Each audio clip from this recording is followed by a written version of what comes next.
Hi friends, எப்படி இருக்கீங்க? படித்ததில் ரொம்ப பிடிச்ச கதையை தான் உங்கள்கிட்ட சொல்லலான்னு வந்திருக்கேன். இது நார்சிசஸ் என்ற ஒரு இளைஞனை பற்றிய கதை. அந்த இளைஞன் தினமும் ஒரு ஏரியின் அருகே மண்டியிட்டு அமர்ந்து அந்த ஏரியின் நீரில் தன்னுடைய சொந்த அழகின் பிரதிபலிப்பை உற்று பார்த்து ரசித்து மகிழ்வதை வழக்கமாக கொண்டிருந்தான். தன்னுடைய அழகால் மிகவும் கவரப்பட்ட அவன் ஒரு நாள் காலையில் அந்த ஏரிக்குள் விழுந்து மூழ்கி இறந்து போனான். அவன் விழுந்த இடத்தில் ஒரு பூ தோன்றியது. அது நார்சிசஸ் என்று அழைக்கப்பட்டது. ஆனால் அக்கதையை அந்த நூலாசிரியர் அவ்வாறு முடிக்கவில்லை. மாறாக அதன் முடிவு பின்வருமாறு அமைந்திருந்தது. நார்சிசஸ் இறந்தபோது வனதேவதை அந்த ஏரியை கண்டுபிடித்து அங்கே வந்து சேர்ந்தாள்.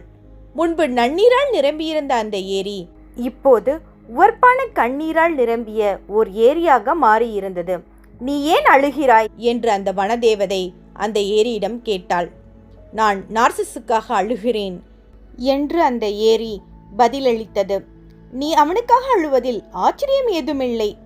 ஏனெனில் நான் அவனுடைய அழகில் மயங்கி காட்டில் அவனை எப்போதும் பின்தொடர்ந்து வந்தபோதும் உன்னால் மட்டுமே அவனுடைய அழகை அருகே இருந்து பார்க்க முடிந்தது.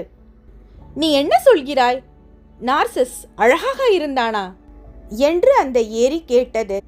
இதை கேட்ட அந்த வனதேவதை ஆச்சரியமடைந்து, அவனுடைய அழகை பற்றி உன்னை விட அதிகமாக யாருக்கு தெரியும்? அவன் தினமும் உன்னுடைய கரையின் மீது மண்டியிட்டு அமர்ந்துதானே தன்னைத்தானே ரசித்து மகிழ்ந்தான் என்று கேட்டாள். அந்த ஏரி சிறிது நேரம் அமைதியாக இருந்தது. இறுதியில், நான் நார்சிஸுக்காக அழுகிறேன், ஆனால் அவன் அழகாக இருந்ததை நான் ஒருபோதும் கவனித்ததே இல்லை. அவன் என்னுடைய கரையின் மீது மண்டியிட்டு அமர்ந்த ஒவ்வொரு முறையும் அவனுடைய கண்களின் ஆழங்களில் என் சொந்த அழகின் பிரதிபலிப்பைத்தான் நான் கண்டேன்.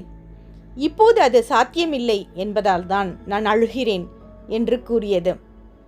என்ன ஒரு அற்புதமான கதை என்று அந்த ரசவாதி நினைத்தார். எவ்வளவு ஒரு ஆழமான கதை இது! ரசவாதி என்ற புத்தகத்தில் முதல் பக்கத்தில் கொடுத்திருந்த ஒரு சின்ன கதை தான். ஆனால் இது என்னை ரொம்ப சிந்திக்க வைத்தது. சில நேரம் யோசிக்கிறப்ப சிலரோட நம்ம இவ்வளோ நெருக்கமாக இருக்கிறோமே, அதுக்கு காரணம் என்னன்னு யோசிச்சா அவங்கள ரசிப்பதில்லை, நம்மளே அவங்கள்ட்ட தேடிட்டு இருக்கோம். அதுதான் உண்மை. இந்த மாதிரி கதைகள் நம்மளோட பேசும், மனக்கதவை தட்டும், உலகம் விரியும், வானம் பாடும், உடலும் மெல்ல அசையும். பிரபஞ்ச சக்தியோ வேண்டியதை கொடுக்க கெஞ்சும்.